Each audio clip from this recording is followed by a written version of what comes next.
Hello everyone. In this video I will show you how to use a Visa gift card on Roblox.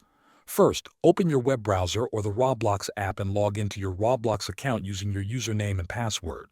Once you are on the Roblox homepage, look at the top right corner of the screen. Click on the Robux icon to open the Robux purchase page. Now you will see different Robux packages that you can buy. Click on the package you want to purchase. After clicking, Roblox will take you to the payment page. On the payment page, you will be asked to select a payment type.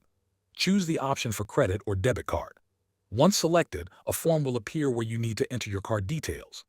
Start by entering your email address. Next, enter the Visa gift card number exactly as it appears on the card. After that, enter the expiry date and the CVC code from the back of the card. For the cardholder name, you have a few options. If you register the gift card online, you can type the name you used during registration. If the card is not registered, you can simply type gift card or gift. Both usually work without problems. Next, select your region or country from the list.